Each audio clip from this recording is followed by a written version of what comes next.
Madelon, good to have you here. Hi, Avishai. How's it going? Good? Good to be here. Yes. Actually, we just started just a little bit before because I was like a warm-up question. But I think the best is maybe to start with what drew you into music? What were the experiences that drew you into it? Yeah, like the first strong contact with music that I can remember is when my father was at the age of 45 and he said, now I have enough money to buy a piano. And I was like 7 and we were in a piano store and the salesman, he just, I don't know, he was just probably fumbling around on the piano, but I was just captivated, like,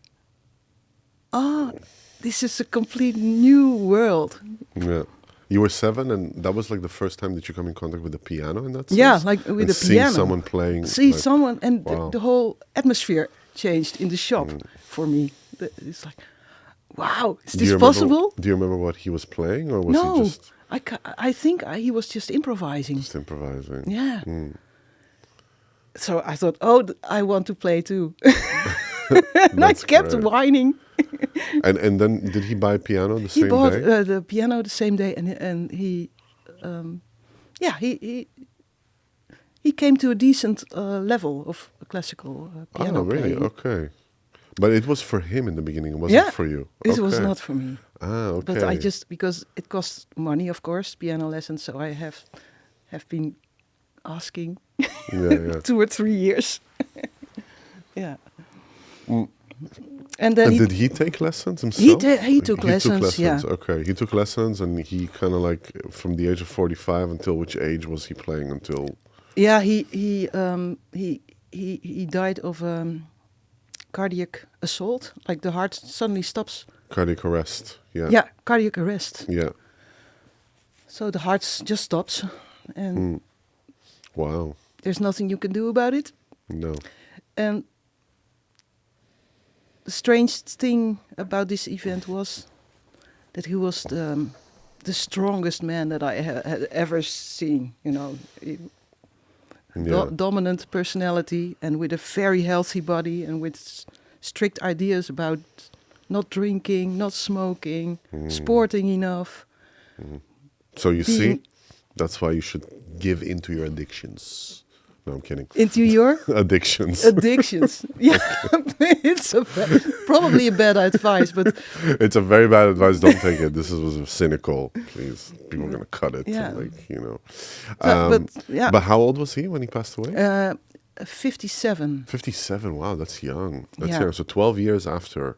Yeah. So you were 19, basically. I was 19, and... Yeah, and this event, I knew, like, this is going to mean something for the rest of my life. His passing. Because it was incredible. I still cannot find the words to describe it, because you just couldn't believe it. Like a strong person who is so healthy. Yeah, and drops. I can just imagine the call. Like, I mean, you got the call, right, when it happened. The call? The call, you got the... Yeah. Right? I came home from a student party, and I had dreamt that night that I wanted to scream, but I couldn't. Wow. And I told my friend about this weird dream. Yeah. And then I arrived at the landlady's where I rented my room. I arrived back, and she said, "Oh, you have to phone home because something bad has happened to your father." Wow. I said, "Well, then he's dead, because never ever did anything happen to my father. Wow. I didn't experience it the whole life." Wow. Yeah. So. Wow. Intense. And in that time, there were no support groups or. How long ago was that, if I may ask? How long ago? 1987. No, 1989, of course. 1989, I was 19, yeah. Okay, wow. Yeah. So, yeah. And of course, my mother was in a complete shock, and my brother were in complete shock. And I think my mother cried, I think, 3 years every time I phoned her. It was I can also imagine that it being so sudden. Also, that's the main shock of just coming out of the blue. Out of the blue. Completely out of the blue, getting this phone call, and then just life changes from that moment. There's life before, life after the death. Yeah. Yeah. And you feel you have a different approach to life. You say, oh, it can just end just like that. And I felt I was the only one in the class or within my circle who knew that. You were also a teenager back then. Yeah. So it's like it's very young, fragile age in that sense, like to experience such a loss, and it's not a common thing. So did you feel alone with that? I felt so alone, but I had friends, but there was some outside world and an inside world. Yeah. Yeah. And okay, just to get back to the music in that sense, like to get back to that scene, of you being in a piano shop with your dad, you're buying a piano. When did it start? Of course, passively it entered your life. There was piano in the house. Yeah. But when did you start being actively engaged with music? Yeah, as a small child, I always sang at school when there was something to do with theater or music. I was always there. And in the church, and then at the age of 10, I took piano lessons. And I still remember I wanted to sing and play at the same time, but there was nobody who could teach me that. So I thought, okay, then I just play classical music because I want to play anyway. It doesn't matter what style. I want to play. Where was it in the Netherlands? Where are you from originally? Woudenberg. It's near Amersfoort. Yeah. Okay, next to Amersfoort. Okay, Yeah. okay. So I guess like the community of like music there wasn't so developed to the point of having singer-songwriters and all that stuff. No. So, and I think I was probably 24 when I lost the piano when I started studying at 18, and then at 24 I stopped studying. Yeah. So you were basically studying classical music from 10 until 18, like? Oh no, not just as a music lover, just taking piano lessons. Yeah. Into 18. And then you started studying. What were you studying? Studying in the field of commerce and languages. Okay. In Enschede. And after that, I lived 1 year in Valencia. I just applied by letter. You cannot imagine. Maybe you didn't even live that era that we wrote letters to each other. I was born in 86, but it's like letters. I remember it being like a very nostalgic thing. Yeah. Yeah. Luckily, I mean, when I went to the conservatory here, I didn't have to send a letter. I sent an email. It's just an email. So it's so I did have to old-fashioned. send application documents by mail, though. Okay. I couldn't send it by email because I wasn't sure that all the bijlagen, that they would get all of it. So I had to send it like per post. Oh. And I was just hoping, like, please get there on time. Yeah, please, Yeah. But then you were going to study commerce and language. Yeah, and you put it like on hold. You put the music on hold. You forget about it. Yeah, I forgot the music. Well, I was dancing, and after my father passed away, I was into theater and dancing. I thought I need art. I need art to feel again or to experience life in some kind of way. And after that, I went to Spain because I loved Spain. Valencia, yeah. And I studied in. Were you doing like Erasmus there, or? No, it didn't exist. I just wrote a letter. I said, "This is my studies. I can hand you over a transcription in Spanish of what the study is that I'm doing now. Can I study at your university?" And you had to write it in Spanish. You had to write it. Wow, there was no ChatGPT back then. Now I can just be like, write it in the style of someone coming from Valencia also. And then it just gives you... You can, it's so much easier, right? I had situations with people actually that they thought I was like Italian or something. I can imagine. Because I would send like emails in Italian and they're like, "Oh, you don't speak Italian? How is that possible?" It's like their head just couldn't compute the fact that I was using an AI model. So, yeah. But nowadays it's very different, of course. Yeah, it is. But so you went to Valencia and Then were you studying there for a year, or what was Yeah, the for 1 year. for 1 year? Yeah, and you were finishing your degree Yeah, basically. Master in Gestión del Comercio Okay. Internacional. Yeah. Okay. Nice. Yeah. Nice. But then when does the music come back? That's And the then, question. like, at Because you're pretty close to Portugal in that sense, like Yeah, but- geographically. didn't arrive, and then I think I lived half a year in London, and then I came back home in a stupid village called Woudenberg. Well, I found it very stupid. Having no money, coming back to Mama, Coming back to my Mama, mother. Well, how old were you? Like 26, 27? 24. 24. Yeah. Okay, you were 24. Okay. So, and I thought, now the world is ready for me. But there were hardly any jobs. And yeah, at one point my friend said, "Oh, I'm singing at this opera choir. And it's a big choir and it's nice. You can meet new people." I thought, "Oh, why not?" So then I started singing, but together with 80 people. And after 4 years, I thought, "Oh, I have to sing solo." So I took jazz lessons then. Ah, okay. So you were singing for 4 years with them in the same opera village. choir. In Yeah. the same village. You stayed there in the same village, and then you started taking jazz lessons. Jazz lessons, yeah. Yeah. And it was so adventurous, how people are improvising over a jazz standard. I thought this is just impossible to do.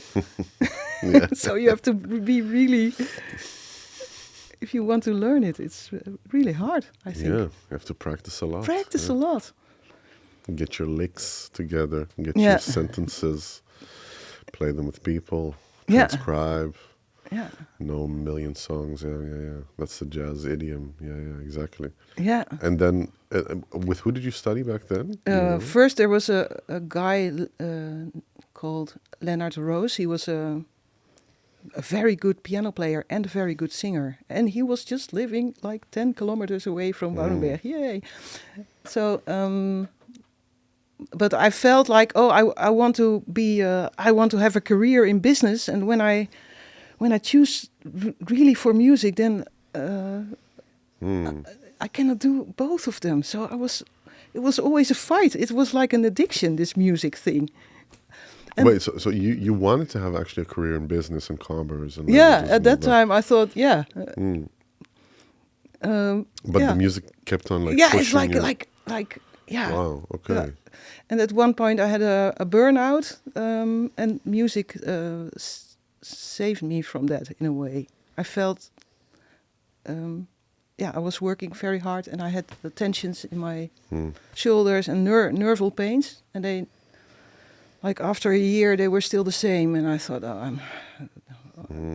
is this the status quo now? Is this my body now? Wow.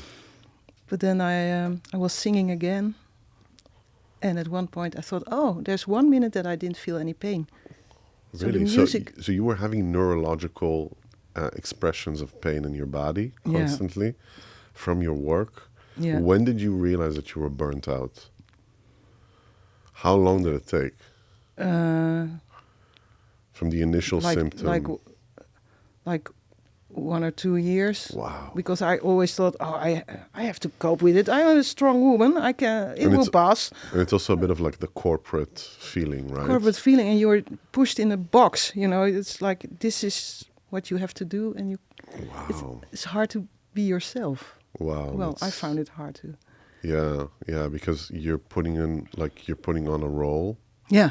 Basically, and you're carrying it for like 12 hours a day. Right? How long when you were working in corporate? How long were the days? Oh, that's okay, but just 8 hours or 9 hours a day. But there 5 were days a week.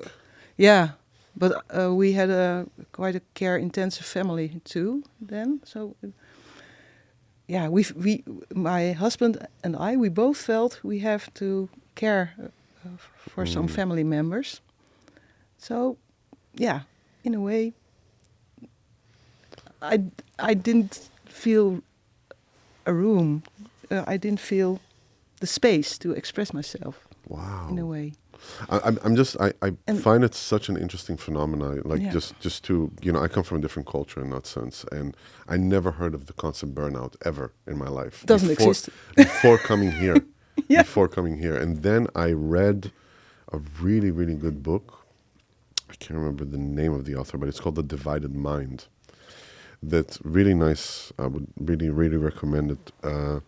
And he did a research there that basically had a few control groups and study groups that talked about the fact that when there is a society that permits people to get a burnout, when there is like, let's say, a fang net, like they have here in the Netherlands, basically, you're not True. qualified for work, people are more prone to get a burnout than to be able to take a break. You understand what I mean? Yeah, Like maybe. I can imagine. They that it's- spread themselves so thin to the point that like the zorg system takes it over instead of them being able to listen to their body and say, okay, I need a break now. This is too much for me. I'm basically running on fumes. It was a very, very interesting book, The Divided Mind. I really, really recommend it. And the reason I'm saying is because I started reading it when I just got to the Netherlands because I heard a lot of these phenomena until I got myself a burnout, you know? Okay. Yeah, exactly. And what was like the breaking point for you? Because you said you started to make music. Yeah. And it was like the first time a minute that you don't feel pain, you don't feel this like neurological pressure on your nervous system. What was then the process afterwards? You were kind of like, was it like a revelation of saying, I thought I have to take it very seriously because it's the healing of my body. Yeah. So I decided to go to a private studies, like the Jam in Amsterdam. Okay, And you were to- living in Amsterdam already? No, at that I was time? in Woudenberg, but Woudenberg, okay. I went to this private education institute. Yeah. It was 1 day a week and then 8 hours of homework approximately. Yeah. And I started to become an entrepreneur. I was a text writer, and I managed to get my customers like without being able to work long hours. So just 10 hours a week of text writing, and the rest of the time I tried to. You mean text writer? You mean like a copywriter? Like Copyright, check like a copywriter, for check websites, okay. brochures, Yeah, exactly. Okay. So it was a perfect thing, and my body relaxed, and like after 3-4 years, I was completely healthy again. Do you feel that like I'm just curious about like still the thing with the burnout? Do you think that it started happening because the environment itself wasn't safe for you to feel down or to feel human emotions in that sense? Yeah. You know, because sure. it's asking for us. I feel that like I know that when I got my burnout, it was kind of like, and I kept it really because I was ashamed of it, so I kept it really like on like close reps. But I remember just feeling like, oh, there is like I can't be vulnerable. I can't tell my boss or superiors in that sense, quote unquote superiors, that I'm going through this thing because I'll be replaceable. Yeah. Or I'll be like. Exactly. Yeah. That's same. Same. And then the body just like revolts, basically. The body is just like in facet mode of like, I can't take this anymore. You got to stop this. Yeah. Yeah, it had been, when I came back from Spain and from England, it had been really, really hard to find a job, even though I thought I'm unique. I don't know anybody who has studied at the university level abroad. No. And this was true. There were not many people who did that by then. Yeah, especially in your field. No, so but then you notice that it's so hard to get a job, and so you want to keep it, even though it's not really suitable. And I had to get sick in order to find out what is suitable for me. The golden cage, basically. Once you get like true. the gouden kooi, once you get basically that job, because You sacrifice so much to get it, then you're like, oh my God, the state of the market is so hard. Yeah. Let me just Keep on going, like, even keep though on you, going, and keep on, even though your body is like, you gotta stop. You gotta stop. Yeah. Yeah. Wow. Yeah. So it's really it was a healing thing for me, because I noticed while singing, I didn't feel anything like a few minutes. This is what I have to Wow. do. And then basically, okay, so you're going to this like once a week, this jam institute. Yeah. You're studying there. You're meeting fellow musicians. Yeah. You're like-minded. You're kind of starting to leave the corporate world. You're still doing copyright work. Yeah. And then what happens after that? What? Just I developed musically. I met people. I met bands. Yeah. I was singing in a big band and in duos and in combos for years. And then at the point of when 2020 arrived, we were in a bad state, my husband and I. Our circumstances were really bad. Most of the family members were either very ill or dying or... Yeah, and this sounds so weird, but this was really my brother was ill, and my husband's sister was really ill, and the wife of my brother got a really serious message, was really ill too. So. And I thought it's just this is too much. I cannot deal with it anymore. And we couldn't rehearse with our bands because of the whole. Yeah, you're a musician. The it really must have silly, been really hard for you to. Silly rules. Yeah.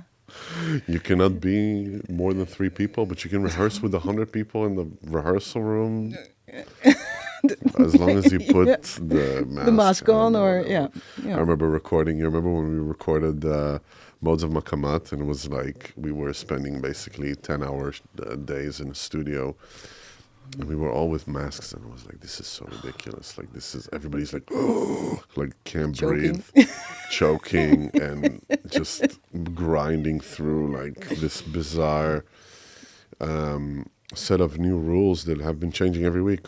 Every week it was dynamic, and it was like very exhausting. It was like first gear neutral, fifth gear neutral, first gear neutral, fifth gear, constantly like from not doing anything to doing everything at the same time, constantly. And that was a tough but of course I don't know your circumstances on top of it, to deal with illness, to deal with family members that are being very ill, and your career and all that stuff. Yeah, it was like we have this fixed telephone in our living room, still there, because my mother uses that one always. Wow. So we still have it. Wow, landline. Wow. Yeah, landline. But this line was only used by all the people who needed help. So whenever it was ringing, I knew there was someone like, my brother, he lost his mind. He was paranoia, so... He could be like, "Oh, I'm so angry right now," or, "Well, I'm putting it mildly," or sister-in-law needing help, or my mother like panicking about my brother, or so. And I was at home most of the time, so I was the one picking up the phone most of the time. Yeah, and I thought, oh my goodness, and during COVID. My brother passed away on a cardiac arrest. Also wow. at 53. And I thought, how can I go on? And then my eye fell on fado lessons online. I thought, yes, this, and there was this description. This is music about fate. And I thought, this is happening right now. My fate is just, I cannot help. Wow. it's not my fault, you know. I didn't choose this situation. It's also This is not my in your fate. control. It's also not in your control. Exactly, out of my control. Yeah, yeah. And this course, online course, it will help me in some way because I can at least give expression to this feeling. Wow. Yeah, and then Magda Mendes, she's a Portuguese singer, and she taught me how to do this, and it was so funny because online I could record all the lessons, so I could, whenever she gave me feedback, I could replay it later. So I thought it was a good idea to do it this way. Nice. Yeah, and then like after What are the things in fado that spoke to you? It's except for the fate and all that stuff. Like, what were the themes in the text that spoke to you? yeah, like I found lots of parts of my life back in this music. Like I was saying to Joao just a few minutes ago. Like I even found this song about madness, and because my brother was had a paranoia disorder. Was it schizophrenic paranoia? Or was it? Similar to that. Okay. Yeah. And I even found a song called like Waanzin. Madness. Yeah. And I was doing a psychosynthesis, a study about psychosynthesis also. And I learned about all these sub-persons that we have in our system.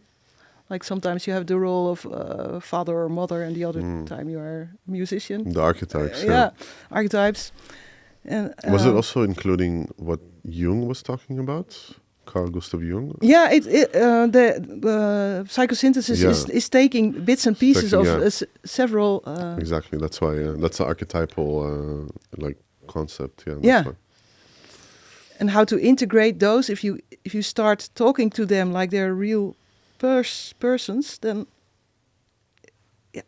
I don't know what happens, but you integrate them. You become more at ease or in peace with all these elements that are just part of you. What do they say about the shadow in that psychosynthesis? The shadow. The shadow, the integration of the shadow. Yeah, because Jung was talking a lot about the shadow. It was not a specific item there.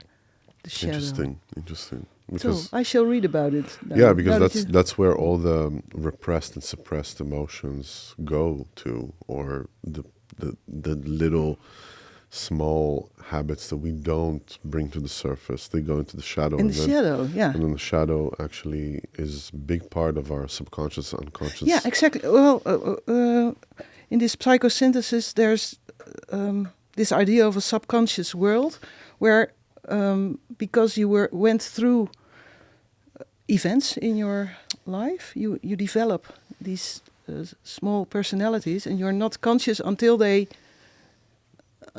are appearing. Exactly. Yeah, and I mean, I can just but imagine. It was not called the shadow. It's just subconscious.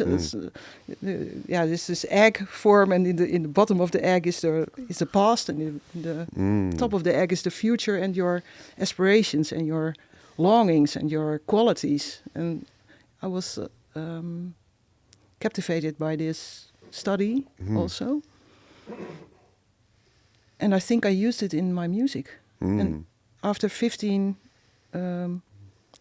After having learned 15 songs, then Magda said, "Oh, Madelon, you have a program," because it had this story arch. Yeah, nice. But I was not conscious on making a story arch, or I was just surviving, or I was just using these lessons to feel better. To feel better, yeah. Exactly. Yeah, but I mean, that's, sometimes that's what it is. It's like we don't plan these things to happen to us. No. and they happen to us, and then we deal with the tools. We use the tools that we have of coping mechanisms. Mm-hmm. However, these coping mechanisms can bring us to very, very deep places within ourselves.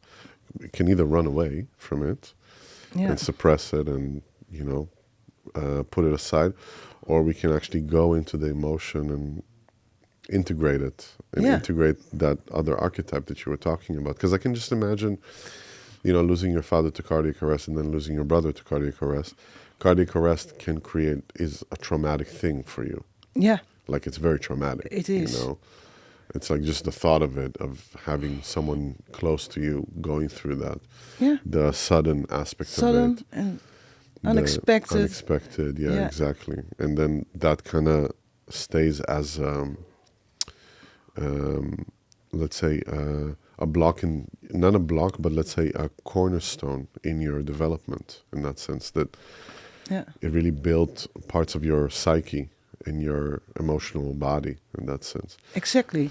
And and in your body too, It stays in the body. In the cells. It stays really in the cells.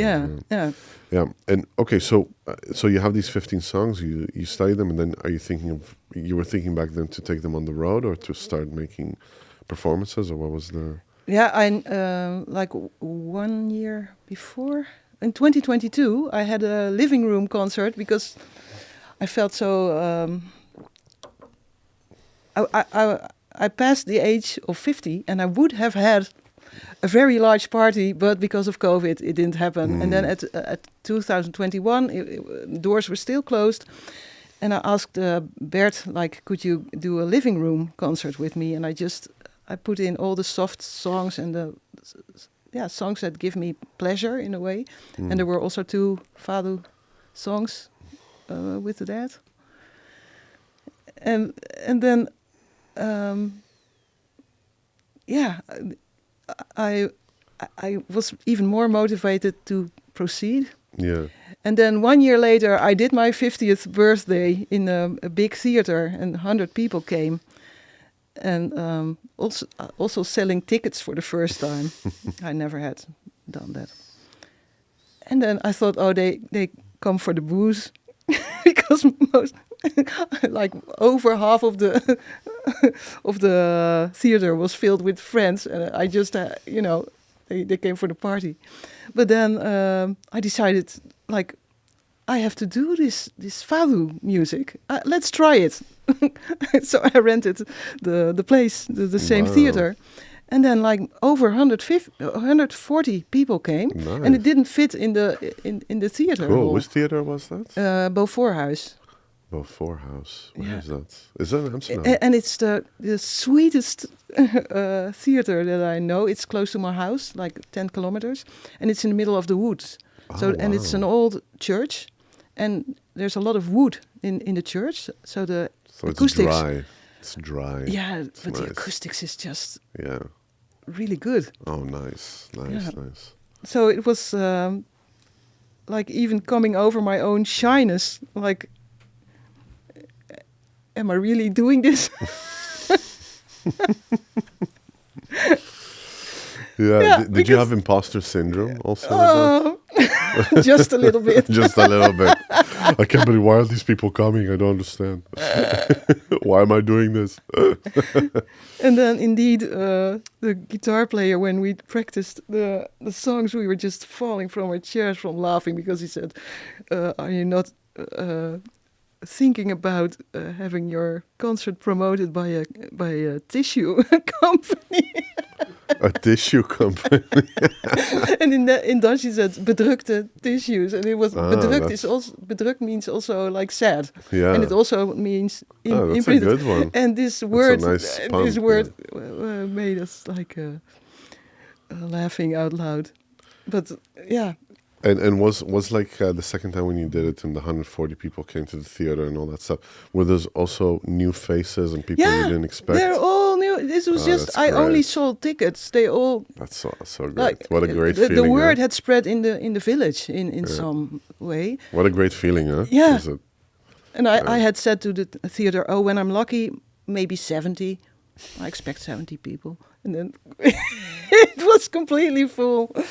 Yeah. That's so cool. That's so nice. And then at the end of the concert, I remember saying to the man on stage, like, oh, I feel like doing 10 more of these. And he said, yeah, we too.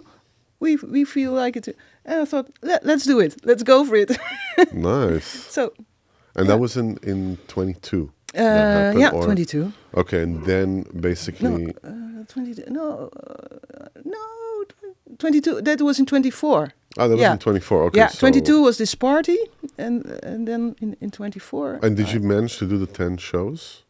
Yeah, 15. Nice. We're 15. in the books. Wow, Yeah, nice. I did Right. 11 or 12 now, but I have. You have 3 more. Four. Yeah. Okay. Oh, 4 more.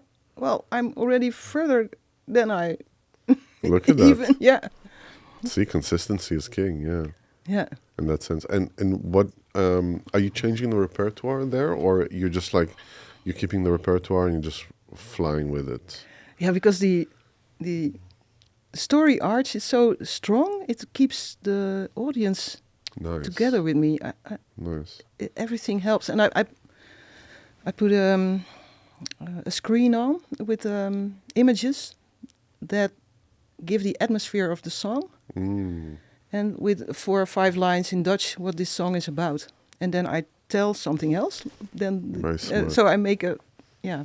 Very nice. Yeah, yeah. That's the multidisciplinary also aspect to it. Yeah. And now there's a next idea already. I'm working on a future program. And it will be about being feminine. Being feminine. Yeah. Yeah, I thought this is... What does that mean to be feminine? Let's look for songs that are... that relate to me because I'm a woman.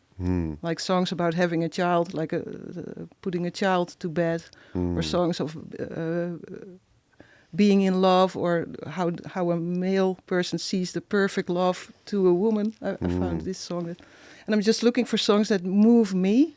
So when I manage to sing them, then I know I'm ready for the stage. Yeah. Yeah. Okay.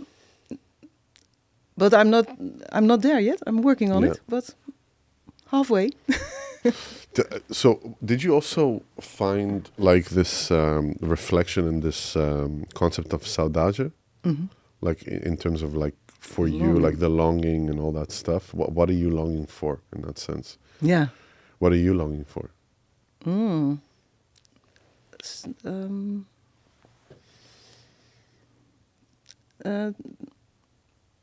20 more shows. 20. Fame and glory.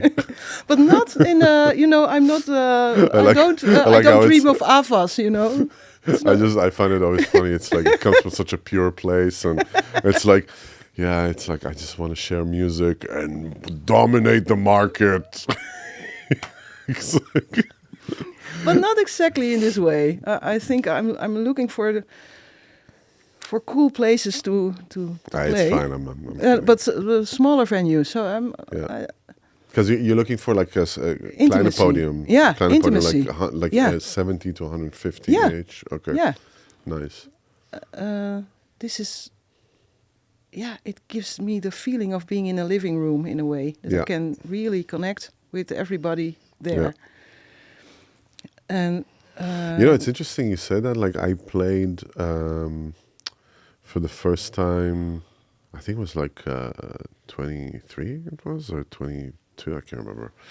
I played for the first time in front of 5,000 people. And oh my goodness. Afterwards I was like, I can't handle this. This is like, you walk outside and it's just too many people, too much.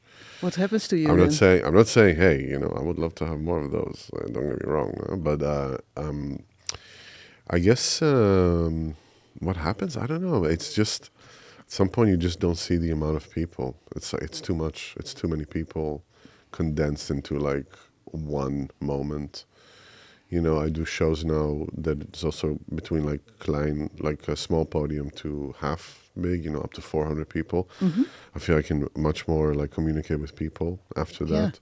Yeah. Because people want to talk to you. People Yeah, want to... it's true. Yeah, and they start selling. Yeah, They want to communicate. Yeah. They want to, you just gave them 2 hours of your time and like your craft in this, and it resonated something in them, and they want to talk to you. Yeah. If it's a lot of people, like over the 1,000, You cannot do that. it's too much. It's Yeah. too much for me, at least for me. Yeah. I have friends DJs that love it. They love being with the people and communicating with them, and they do these type of shows, also big shows. I feel also with instrumental music, or let's say not instrumental, but acoustic music that is played mostly acoustic. Really depends also on the space. That the space needs to be intimate and warm enough. Yeah. Yeah. So the sound can project very well into the audience, into the public. Let's say like this, and also the thing of dynamics. Yeah. Yeah. If it's like in front of so many people, at some point the dynamics they get lost. The range of dynamics get lost. Oh. But then that's just what it is, and how to deal with like the applause and how to deal with all that stuff, and it's a process. It's a process. I'm not saying it's not cool. It's amazing. It's just it's two different experiences to play in front of 5,000 or play in front of 150. It's a completely different. Different thing to do. Yeah, it's a completely different thing to do. Yeah. And so now you have more shows lined up, and who are the band members that are working with you? Bert van der Brink. Okay. And he's famous in jazz piano, and also he plays classical piano extremely well too. Yeah. But he also plays the accordion, and he does that amazingly. Also, a church organ. He play. He's like a musical master. Yeah. And when, like 20 years ago, I met him by accident, or maybe by fate. I think, Think about the fado. Fate. Yeah, I met him on a party, and I had seen him the day before playing. I thought, hey, I saw you on stage yesterday. Huh? And it was weird. So I've known him like for 20 years. And the other player is on guitar is Hans van Gelderen. And he's a really good guitar player too. So I feel really you feel lucky well bastard. supported. Yeah, well supported. Nice. Well supported. Yeah. Yeah. Yes. Yeah. Yeah. Are you going to record something? Like, did you bring something out already, or what is the? Yeah, I'm the girl without streams. The girl. But I have, I have 2 sold out venues just 1 and 3 weeks ago, something like that. But I need to write. I need to record. Or It's the game. It's just that's the part of the game, Yeah. It's what it is. Franchising and expansion. It's what it is.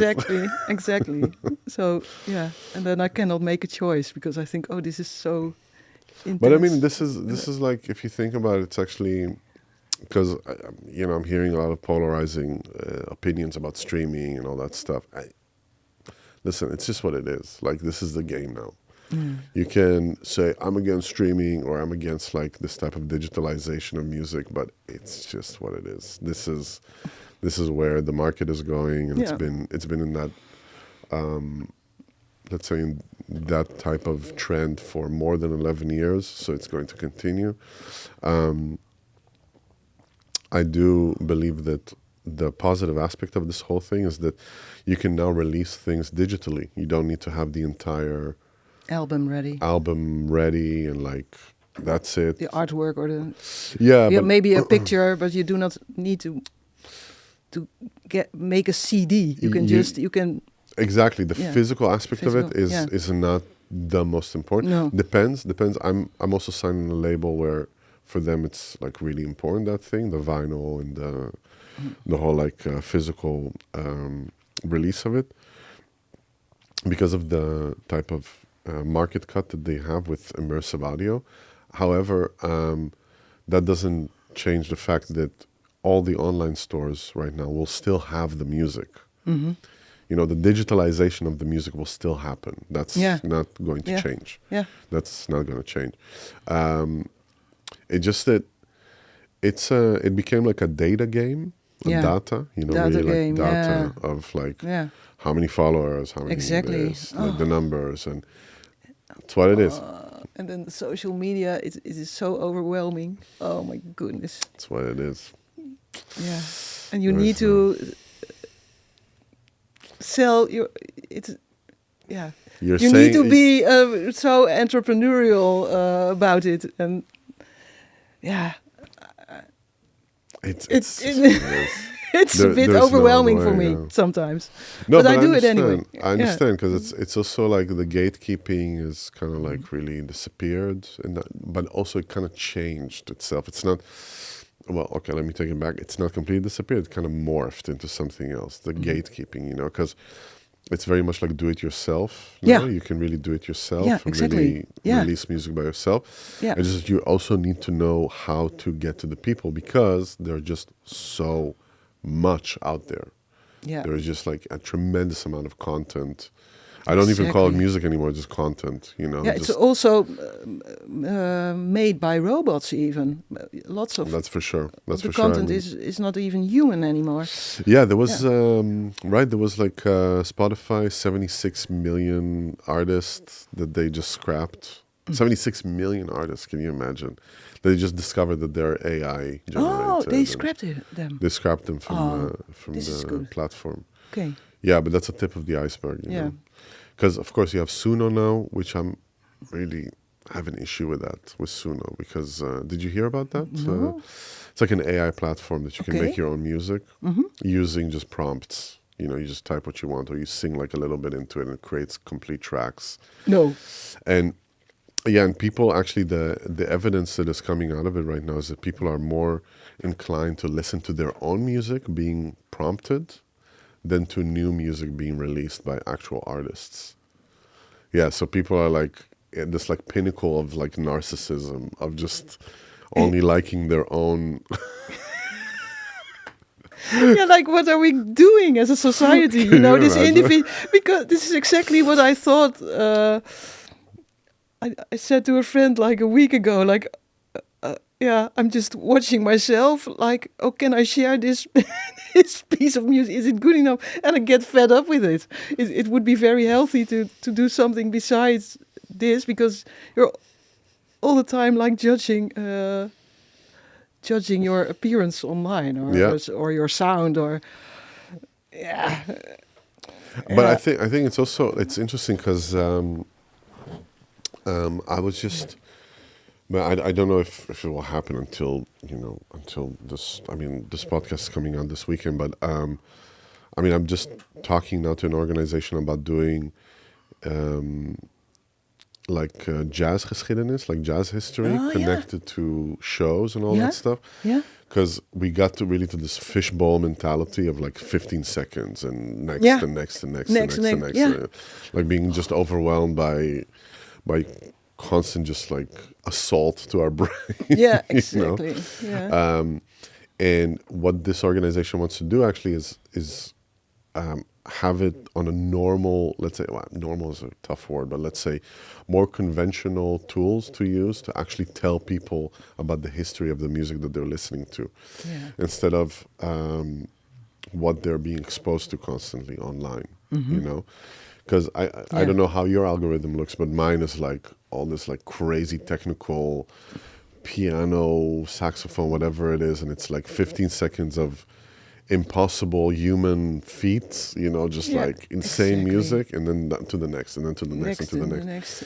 And it does affect the way that people see music. I see how we were talking about also with movie making, you know, that people are just losing their concentration so quickly.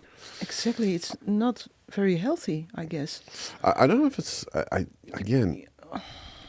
We don't know. We don't know if it's healthy, not healthy.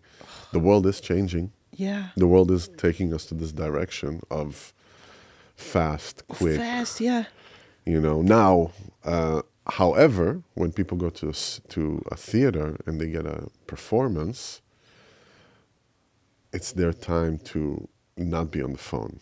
It's their time to actually enjoy it. Yeah. I think that I have good gigs when not many people send me videos of the gig, because then they're really in the gig. Exactly. You know what I mean? Yeah. Like if I get like all these like million tags and stuff, I'm like, people were like on their phones, you know? And but I'm just seeing like, yeah, true. Yeah, also this podcast, you know, I'm happy to be away from my phone for a couple hours, you know. Yeah.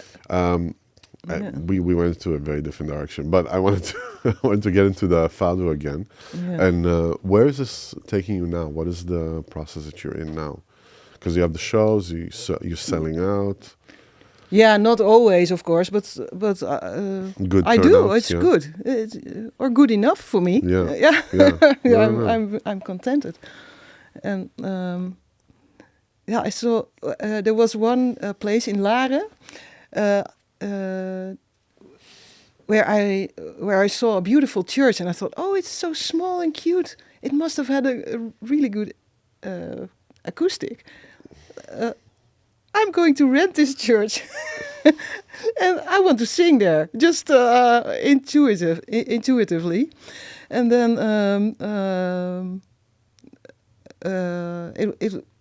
I got ill, and some things went wrong with the promotion. But luckily, there was this poster that I made, and there was the voting day in the Netherlands. So like 1,000 people walked past the poster. Okay. And there were people anyway. I managed to get the just enough people. But well, but then the friends of the church, they said, oh, it was jaw-dropping, and we were, we loved it so much. Will you come again? Oh, great. So sometimes you just do something intuitively without knowing what it will bring you. Yeah. And then I play in Deventer in a small theater, and I play in sorry, I'm mixed up. This event brought me to the thought, I have to find more churches, because it sounds so beautiful in a church. So I'm going to play 19th of April. We are going to play in Zutphen. Oh, Zutphen. Okay, cool. In a church which is called demooistekerk.nl. Demooistekerk.nl, the most beautiful church. I imagine like the IT afdeling, like looking at like GoDaddy for the for the De mooiste kerk. Yeah, the mooiste kerk. And it's like giving you like different options. Well, they were commercial in a way. These people from the Sint Willibroederskerk. Yeah. So I thought, let's. Is it really the mooiste kerk, or is it? I'm not sure. You're not sure. Look at that. It's probably beautiful. You see, that's how you start propaganda. They just say it. Propaganda. Say it, and it will be true. Yeah. Like 150 years, like de mooiste kerk. Je moet het gewoon zien. Dat is niet te geloven. It's like niet te geloven. Niet te geloven. Yeah. And in summer I will be in Den Bosch. Nice. There is this. They do concert near the canals, the Binnendiezen. Right.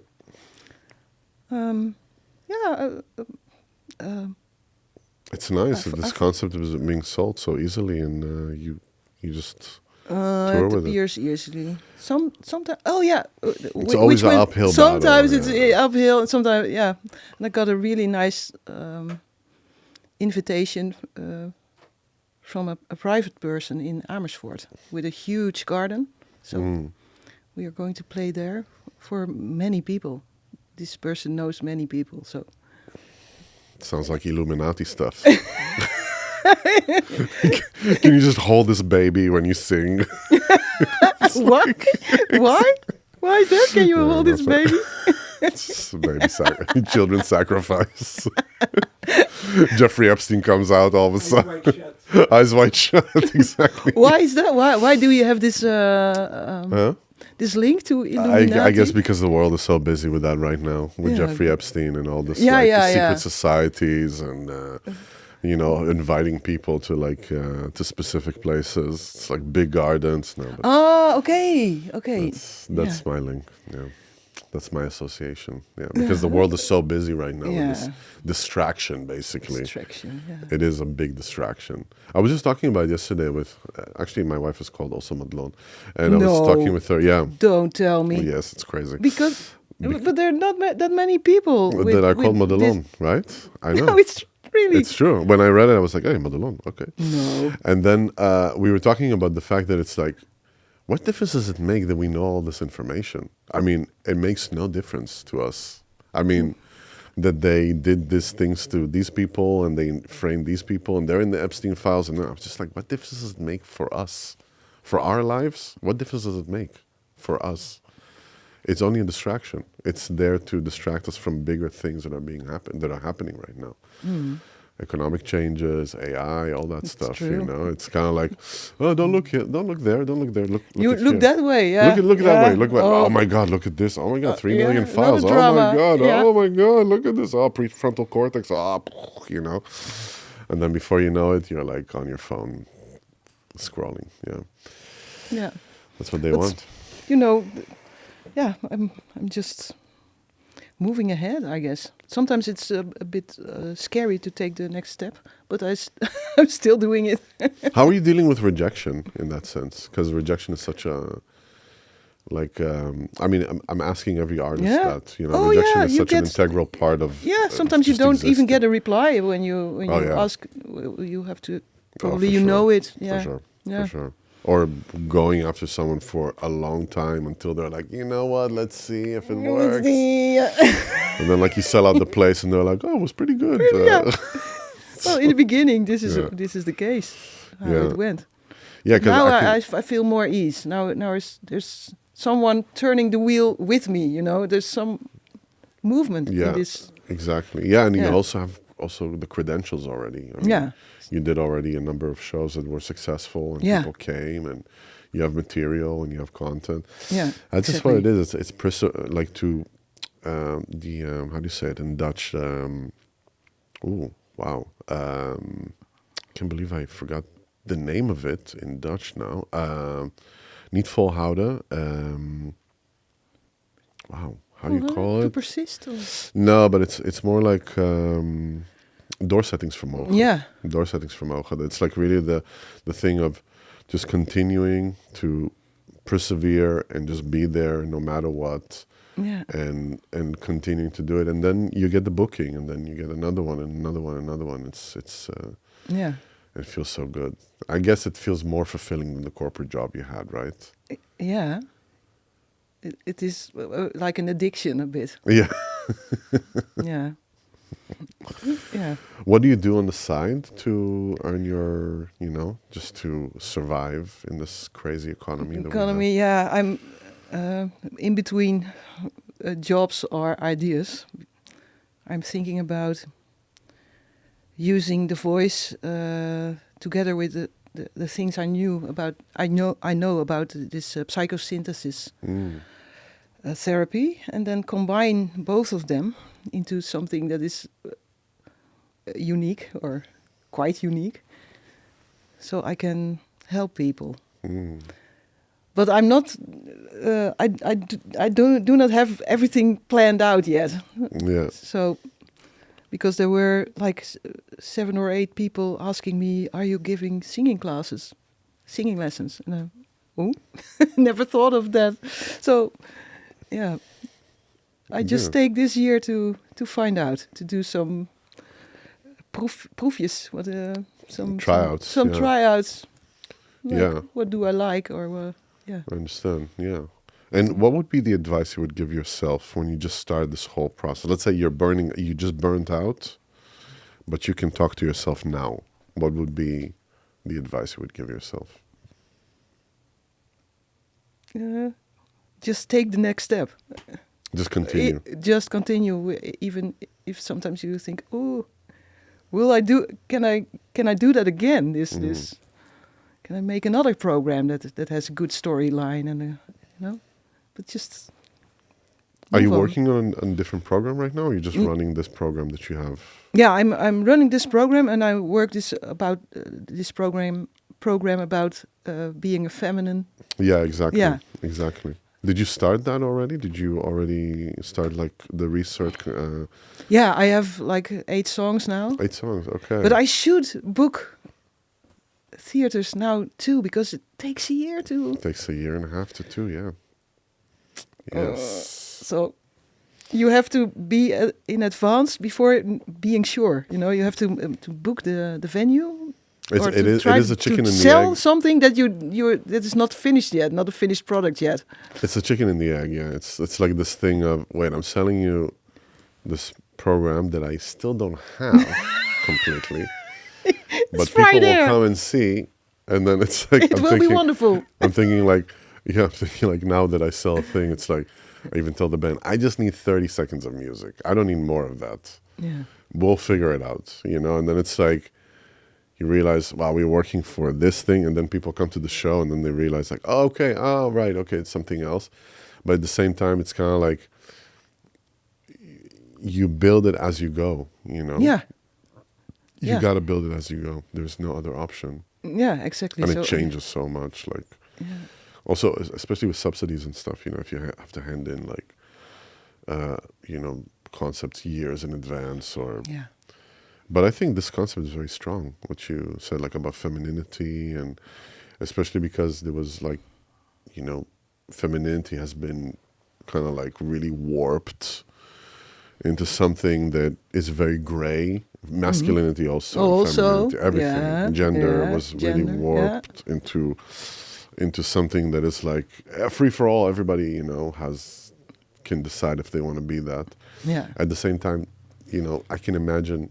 If you take fado from 19th century texts, I'm not sure that they had these concepts back then. I'm not so sure that they were struggling with what is a woman or what is a man. Me neither. I'm not so sure about that. But I can fit in some other songs because I was moving across the lines, or how do you express that in English? I put in an English song, and I put in a Dutch song, and I put in a Spanish song because it suited me within this storyline. And I thought, let's do that again.